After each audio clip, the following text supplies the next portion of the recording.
Magandang araw, Sir Wilbur po, at your service.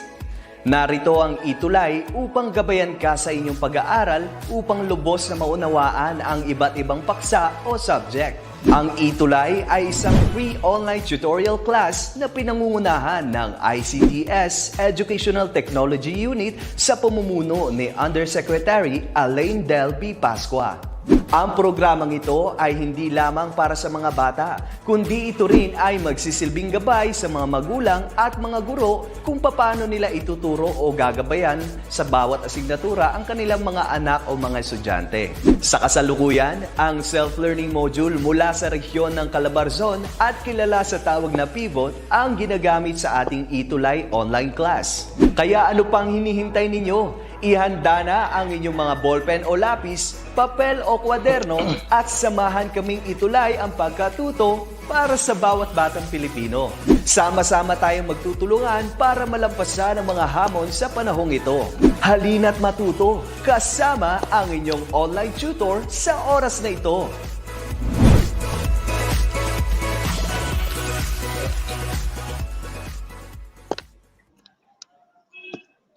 Hello, good afternoon, grade 5 English learners. Welcome to our ETUlay online tutorial for the subject English 5. Kumusta po kayo, mga magulang, mga guro at magulang, di ba? And also to our dear learners, we are in the quarter 4, week 1, and our topic for this afternoon is using verbal and non-verbal cues in a TV broadcast.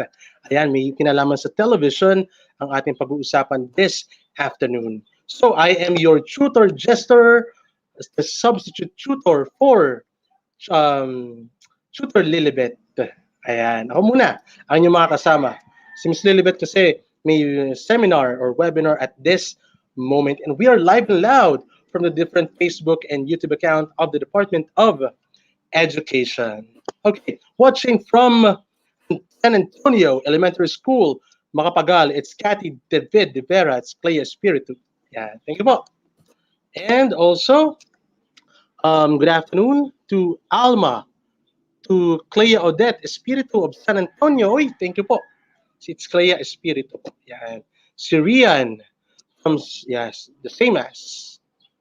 And also, ang dami agad, nakakatuwa talaga. Watching from Lumban Central Elementary School in Lumban, Laguna, Graciel Joyce Butsu.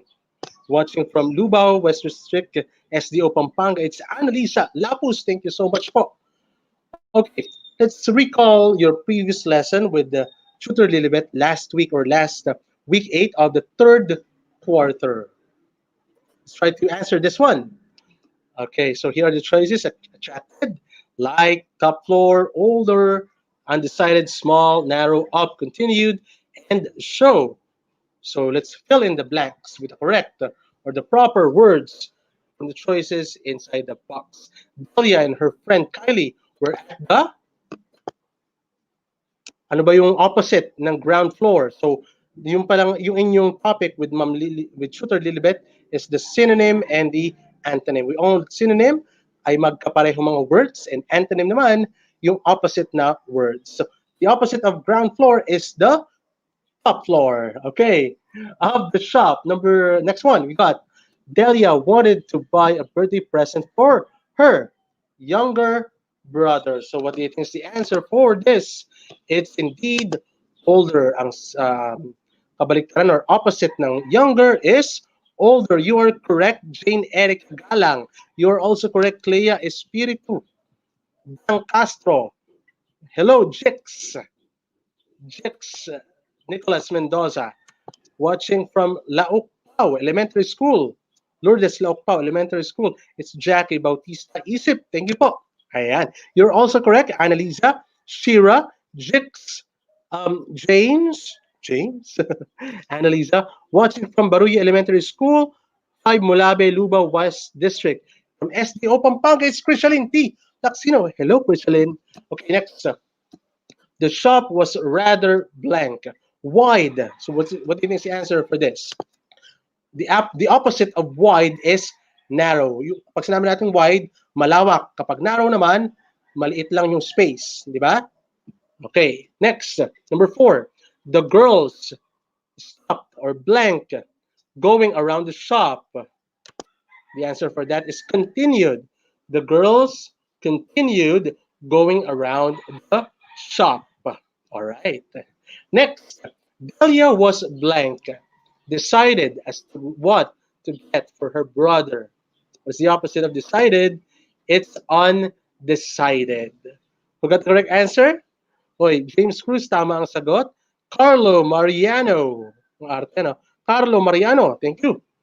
James Cruz, Shira Pamintuan, Rian, Jix, Clea, Krishaline, Carlo, thank you po.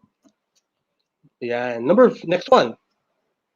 As they were walking down, excuse me, touching at some blank. For number 7 is big. So for number 6, down, the opposite of down is up. And the opposite of number 7, big, is small. Small mugs on the cabinet. Something distract. That's the opposite of distract. Attracted her attention. It was a blue mug with pictures of spacecraft on it. Tama ang kasagutan mo, April Joy, James, Maricar, Jix, Kevin. We also have Alexa. Very good, ah. Kevin, ulit. It's Jix, James, Maricar, Arian, Alexa, watching from Santo Tomas Elementary School, 5 Aguinaldo. It's Alexa P. Domingo. Thank you. Okay, next, continue. It was a blue mug with pictures of spacecraft on it. Brother will surely dislike. The opposite of dislike is like. Yan. Delia thought to herself. Delia turned to hide. What is the opposite of hide? For number 10, Delia turned to blank her friend Kylie the gift she had for her brother. It's show. The opposite of hide is show. So let's have these words. Top, then ground floor. Older, then younger. Narrow, wide. Okay. Up, down. Small, big. Attracted, distracted. Like, dislike. Show, hide. All right. Hope you've learned something about it. That was noong third grading na lesson natin. Now, let's proceed naman tayo sa quarter 4, week 1.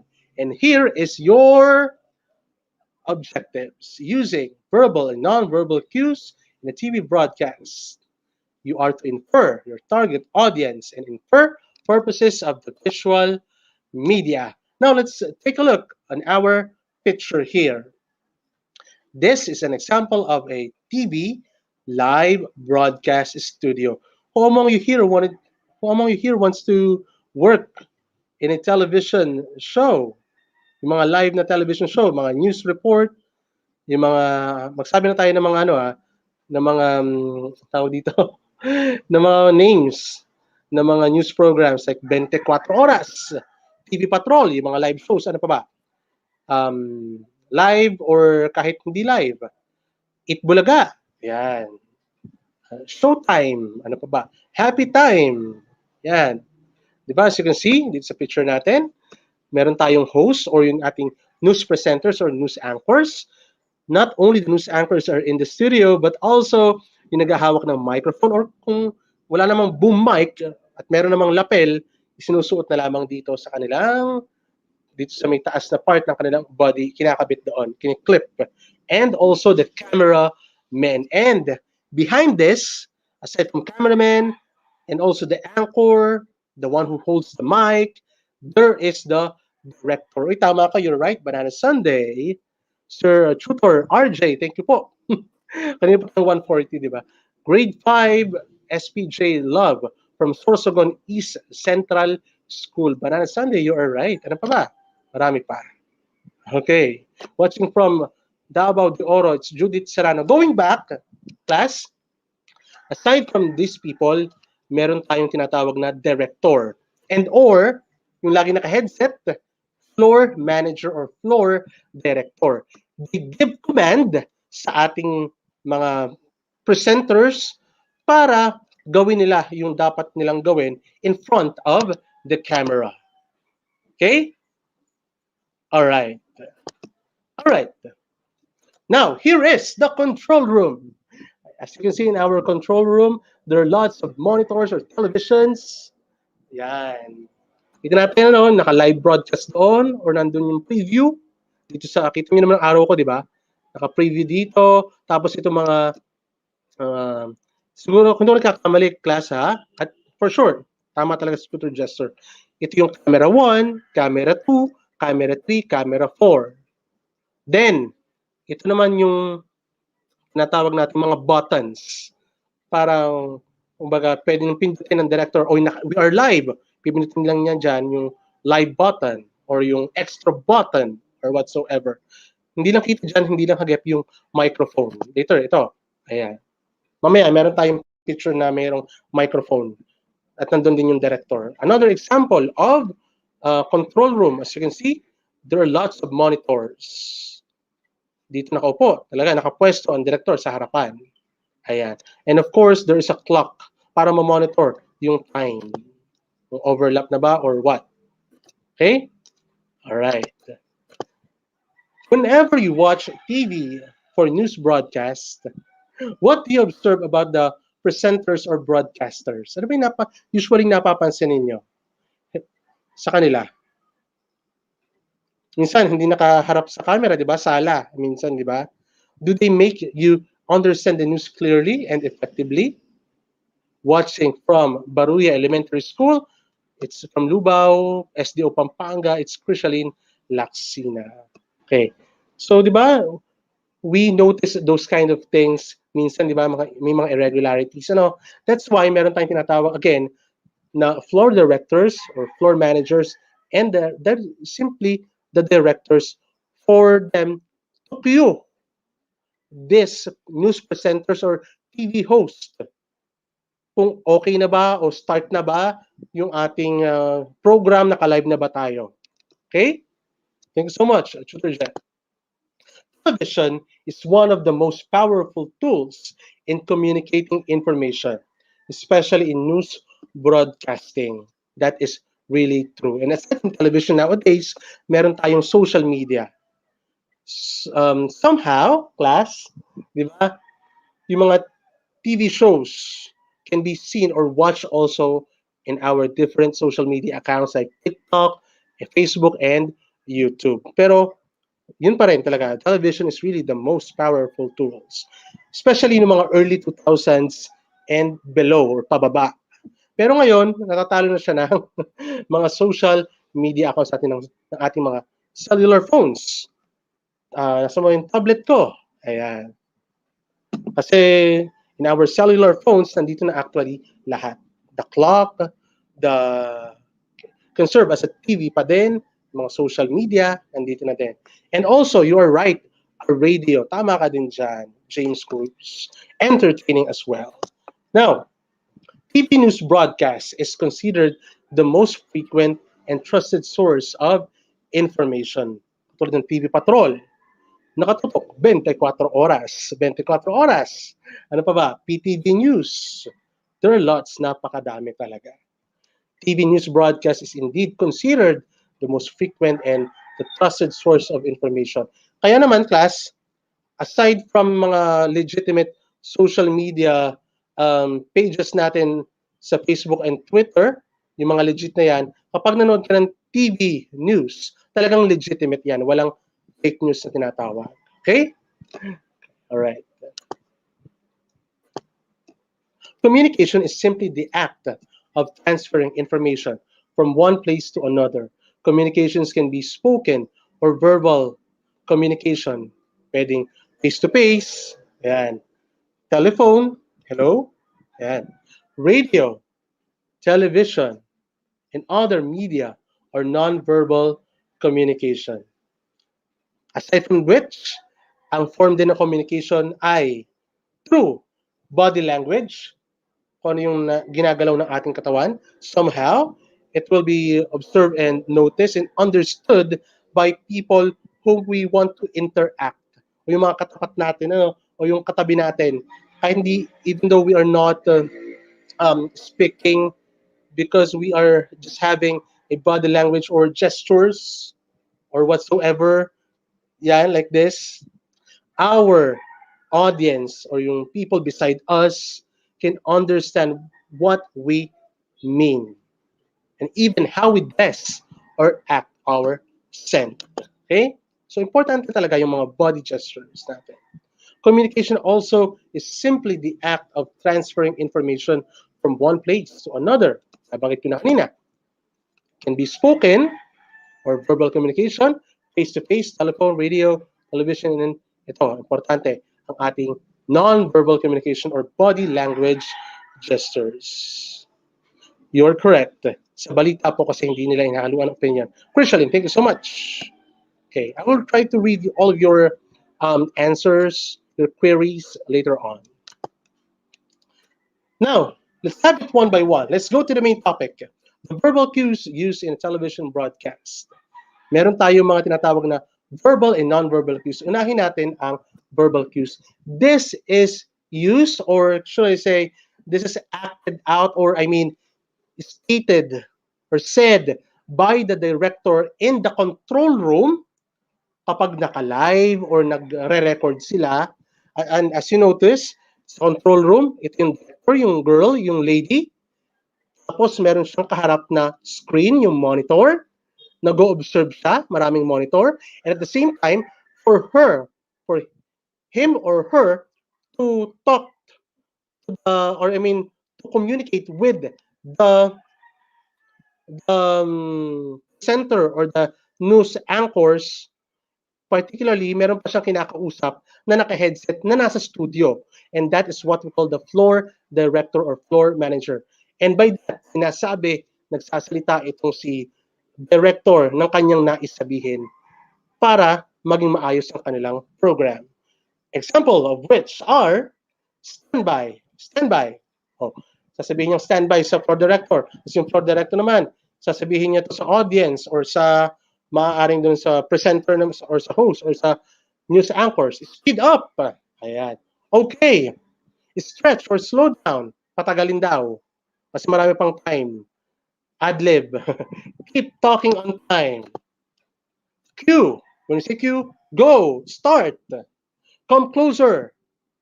Lumapit daw ng bahagya. Sa camera. Go back.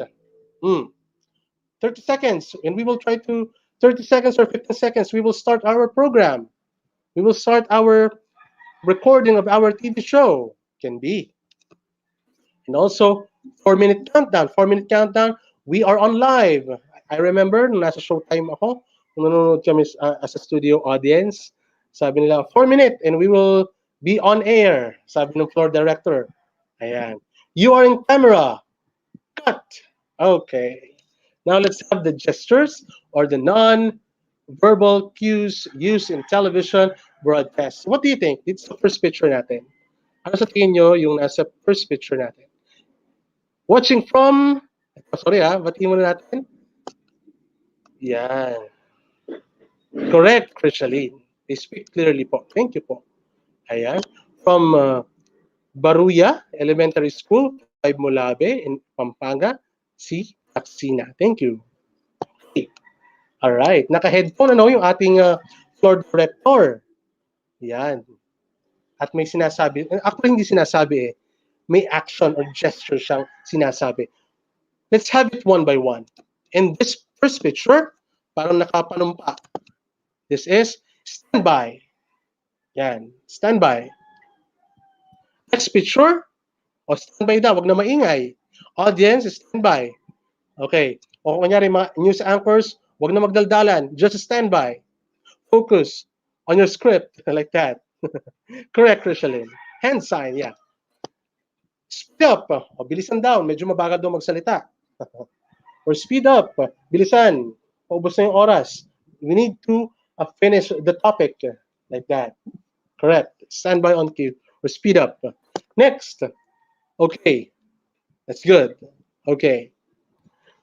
Okay. Next. It's stretch or slow down. Bagalan.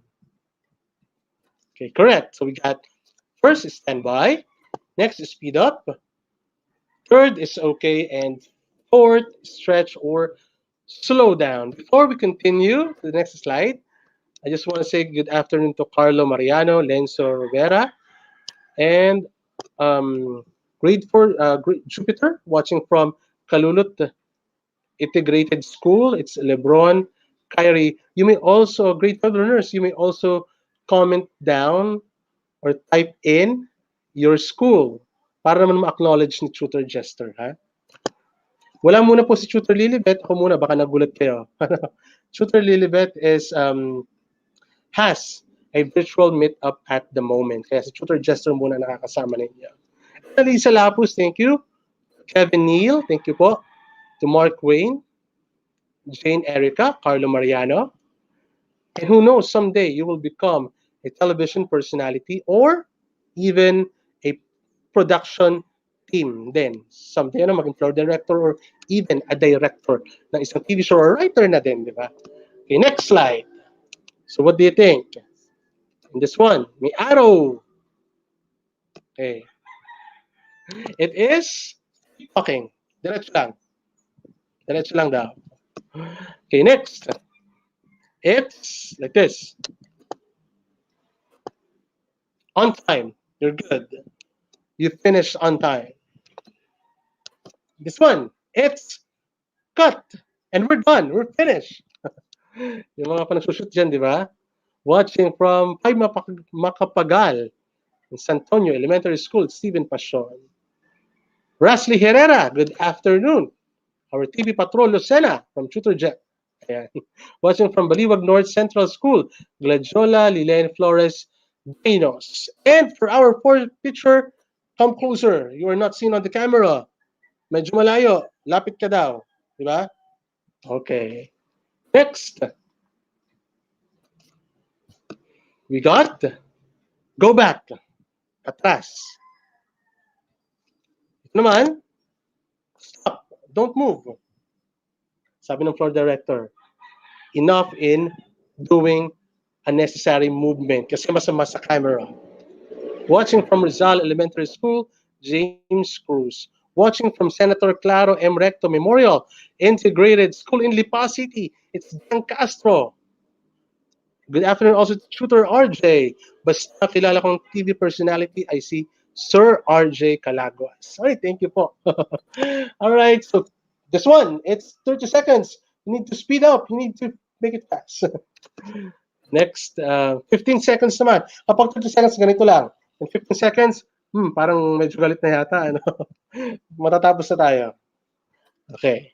Sorsogon, East Central School, it's Clyde Magdamit. Watching from Rizal Elementary School, Cruz James. Salamat. What about this one? 4. Naka-4 siya. It's 4-minute countdown and we are about to begin. And this one, ano kaya?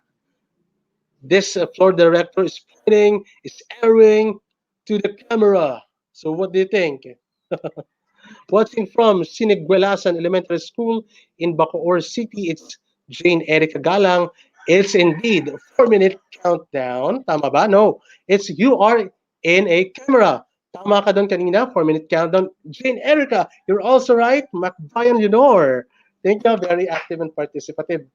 Kahit nagbibinataan o nagdadalaga ang ating mga students, they are still active and participative when it comes to learning. Ano? Hindi nahihiya magsagot, mag-type ng comment nila sa ating ETUlay online tutorial. Very good.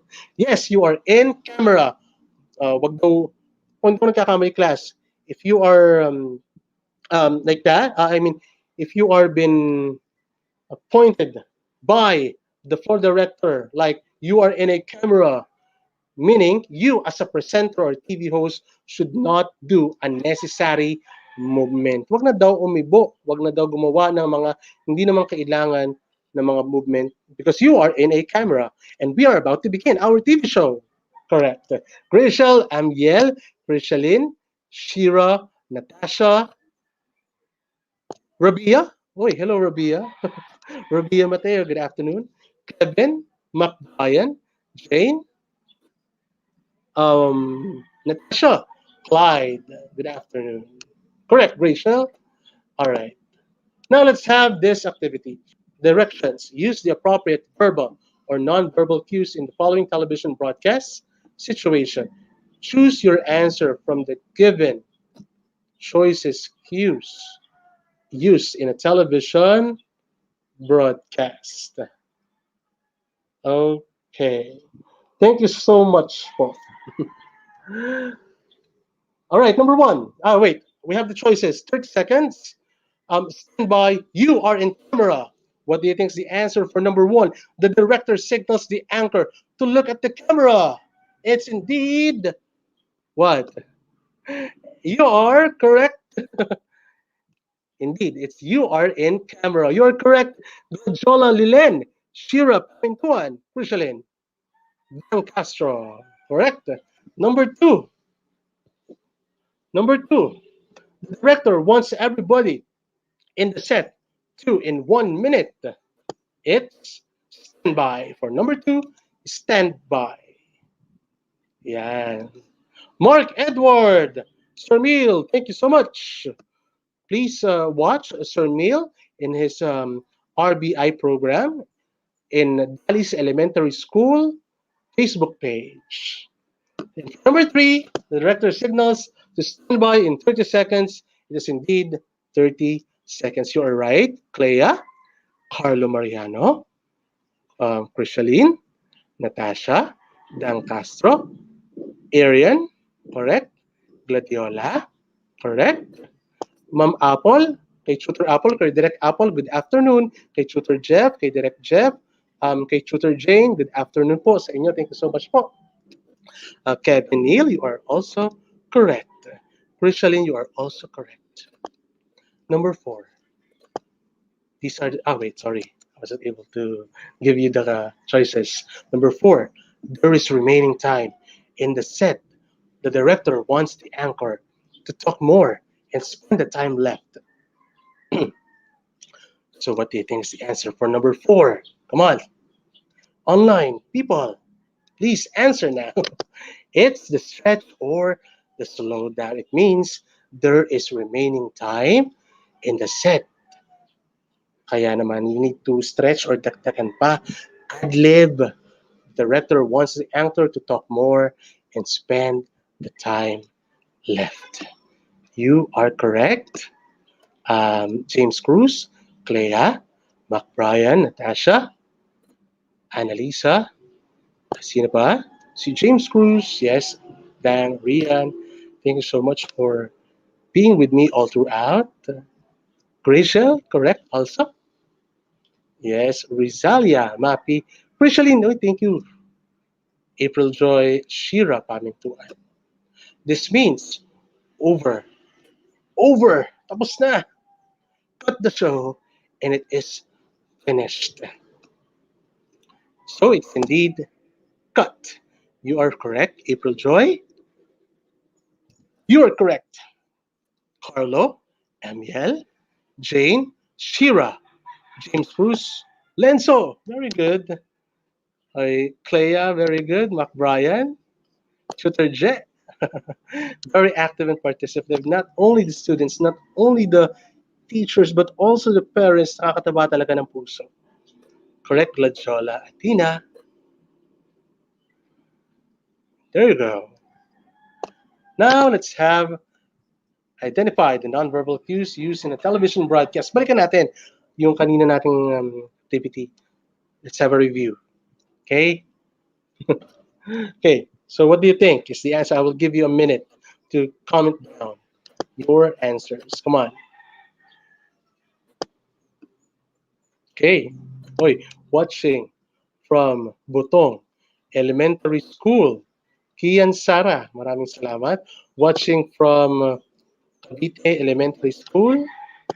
Thank you po. Ang dami talaga ng ating mga grade 4 learners.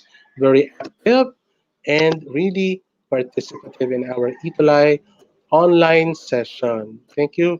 And please share this video para mas madaming learnings ating mga learners from different parts of the world I mean the country rather, para maabot, ma-reach ang mga learners from different parts of our country in Luzon, Visayas, and in Mindanao. So number one, it's stand by, you're correct. Carlo Mariano, Brian, April Joy, Krishaline. Tama ka. You're also correct. Rachel, Ariel, James Cruz. This one, the second picture, it's the speed up. Kailangan bilisan daw. Okay. Excuse me.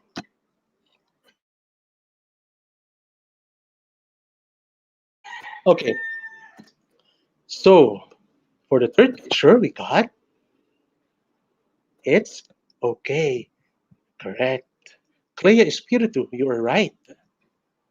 Okay. The fourth picture, it's stretch or slow down. There are lots of students who were able to get the correct answers. Very good. Palakpakan naman ang inyong sarili.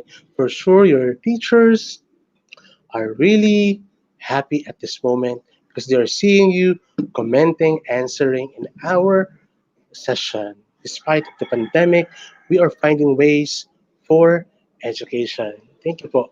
Next, ayan. Wait. Yeah, it's keep talking on time. There you go. Shira, tama. You're also correct. Dauda, Gladiola, Kevin also. You are correct. And also, yeah, McBrien, Brian Ofalso, salamat. Thank you. Third picture notes. Cut. We are finished.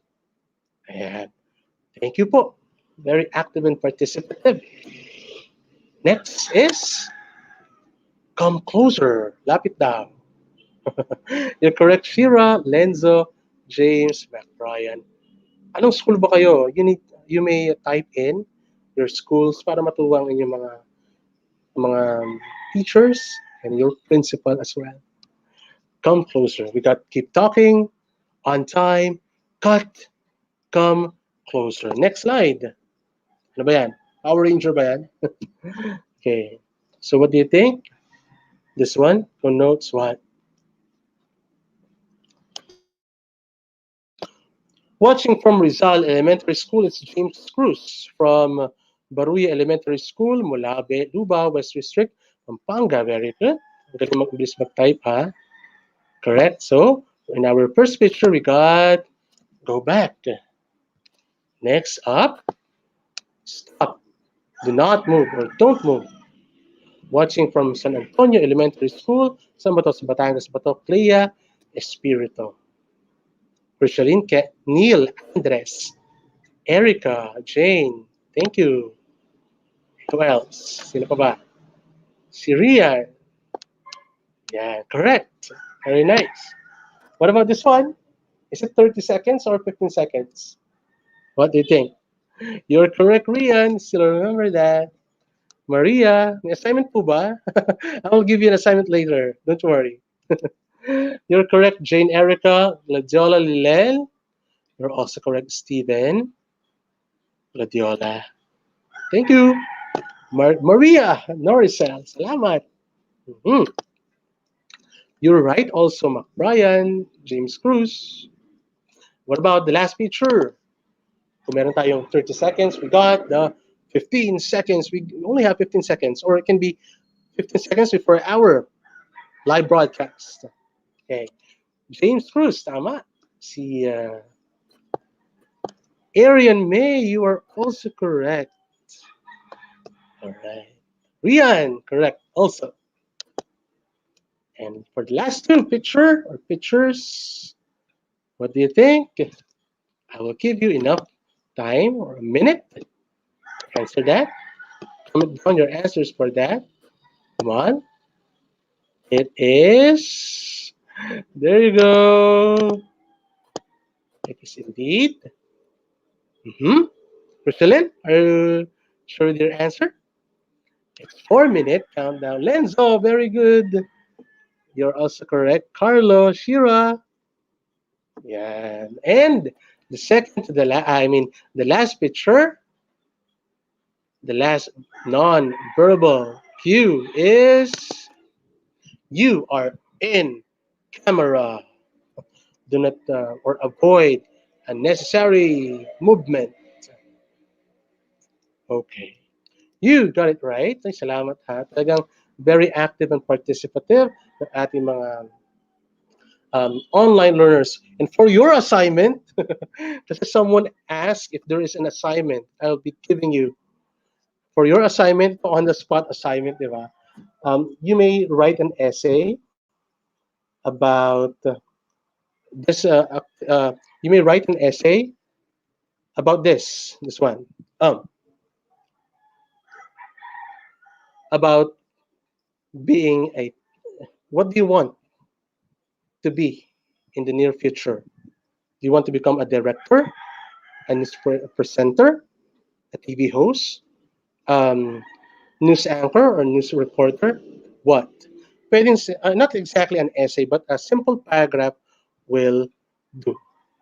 You may submit, submit talaga, nakakamiss yung face-to-face classes. You may submit your paragraph, your answers, your paragraph with Tutor Jester sa kanyang Facebook account. That's Jester Pagkaliwagan, and I'll be visiting my message request. Okay? So learners, please do follow the page of Tutor Lilibet. I am Tutor Jester, your substitute tutor for English 5. Thank you so much to all of our directors. Mula kaninang 140, si Direct Jane, Direct Jeff, and also, of course, Direct Apple, and then Direct Ben Foster. Thank you so much po. This has been Tutor Jester. Always log in our Choose English Day. That's from 1 to 4:20 in the afternoon every Tuesday, together with the ETUlay tutors from Monday through Friday, 9 o'clock until evening. Maraming pong salamat. Thank you so much for joining me. And I really appreciate your being participative with Sir Jester. Thank you so much. Maraming salamat. Goodbye.